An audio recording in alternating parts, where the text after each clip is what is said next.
Here's a gift. Enjoy. You're welcome. Thanks.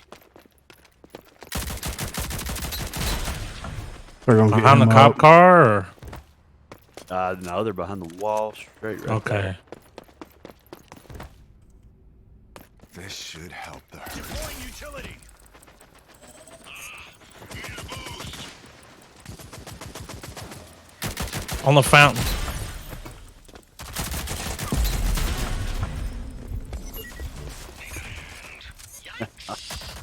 These things are everywhere.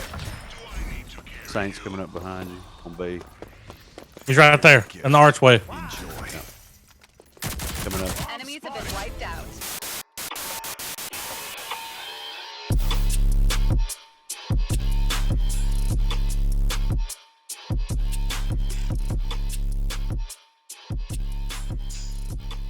What is going on, everyone? Griffin here, coming at you with some trench gameplay, and today we're going to be talking about how this skin broke Rogue Company. So let's head over and check it out. So as you can see here, the Living Doll Dahlia skin was released into the game with the Walking Dead update for Dahlia, of course. And as you can see, you can't take damage while you have this skin on unless you're shooting her, I believe, in the waist area of the body. So they basically minimized her hitbox and made it a flat line almost exactly in the midway of the character, which is around the waist area of the skin itself. And a lot of people reported this, and the developers did their due diligence, went in there, and they disabled the skin from being used until they could actually go in and fix the hitbox on the skin. This is not good.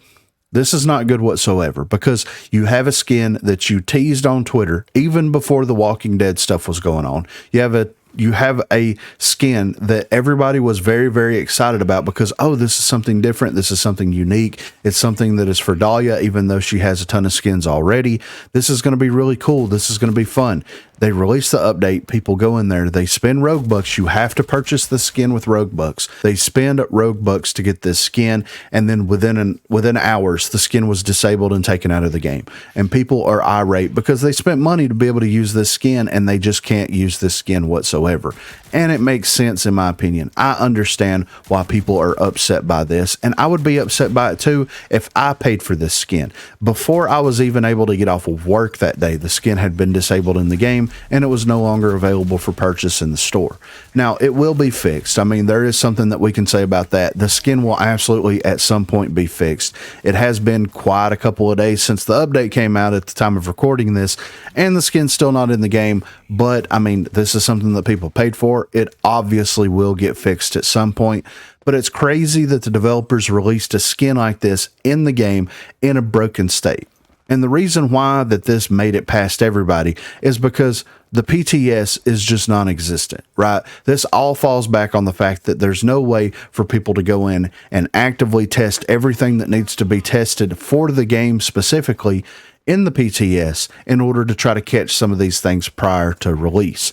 Now, historically, in most other games, when they do a PTS, they'll do an extended PTS cycle. They'll make it available for as many people as they possibly can, and those people will go in. They'll have access to pretty much everything in the game. They'll be able to test everything out that they can test, and then they'll report that information back to the developers. The developers will take that in, and they'll prioritize things by broken, bug, and then quality of life, right? That I imagine that would be how they prioritize it, because that's how I would prioritize it if I was in their position. If it's broken, if it disrupts gameplay, that is absolutely top priority. If it's a bug, if it's a nuisance to gameplay, but it doesn't disrupt it, then that would be my middle priority. And then quality of life changes where things need to be tweaked, balanced, and reworked. That would be my last priority, because of course that would fall into balance changes, right?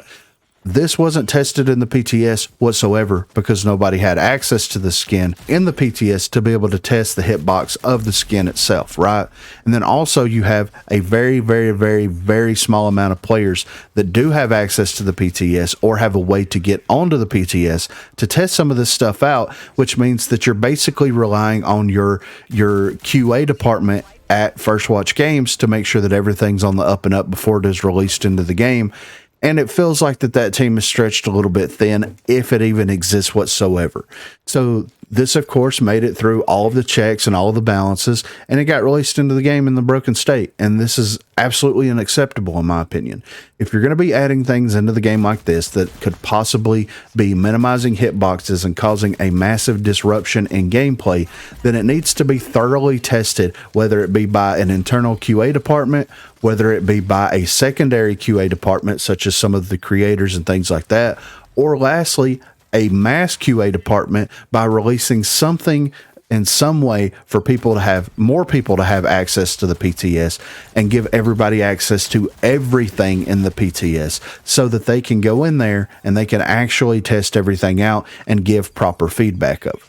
Now, this isn't a video specifically about PTS and the things that they need to do around PTS, but it kind of goes hand in hand at that point, right? It's kind of this cohesive system, right?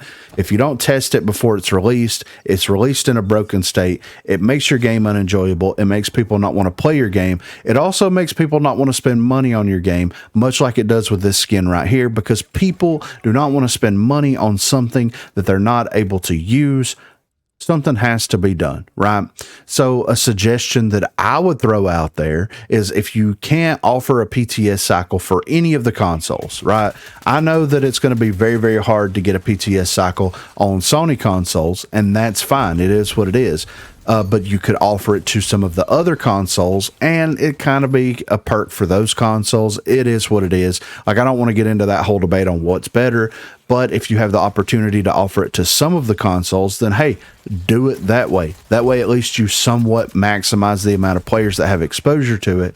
Or whenever you're planning on releasing an update, the weekend before the update goes up, or possibly 2 weekends before the update goes up, you hot fix or hot patch the PTS into the game for everybody.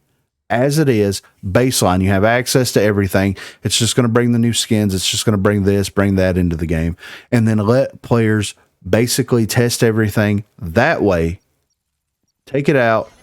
Do what you need to do with the update, then release the update to everybody.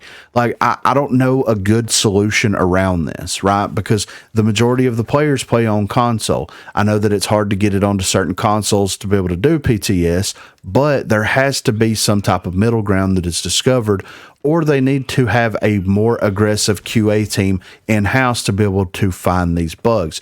If I'm a QA tester, I'm making a spreadsheet that I'm going to follow for every quality test that I need to do prior to updates. And a lot of that is just going to be this mindless task of just like queuing up into a custom match, having 2 people in there and testing hitboxes, making sure that damage is working correctly for rogues, making sure the speed and toughness system, like, you have to accurately test all this stuff that has been incorporated in the game for forever to make sure that nothing is released in a broken state. Because if you go in there and if you tweak 1 or 2 little things on the back end, then it may affect something that has been pre-existing in the game for a long time at that point. That's how code works. That's how coding and programming works. If you make one minor change here, it could affect everything as a whole. And all that stuff needs to be accurately tested. I feel like that a lot of the people in the community are getting very, very tired of being your beta testers for your updates. And then the updates releasing and they're being absolutely horrendous. And then they're coming back around and fixing everything, and it taking weeks and weeks and weeks for that to happen. We have had 2 very, very unsuccessful updates since the game went live. I mean, that's just a fact. The Formal Affair update was a complete shit show, and now this Walking Dead update, even though it is a collab, even though it is pretty cool, has been absolutely atrocious in a lot of ways. You get the fixer rework that nobody needed. You get skins released into the game where the hitboxes are screwed up. You don't get the needed balance changes and the needed quality of life changes to keep your player base happy. It's 2 very bad, very unsuccessful updates back to back. They really need to get their shit together for this next season update, or they're going to just continue to hemorrhage players. That's where I stand on it. That's what needs to happen.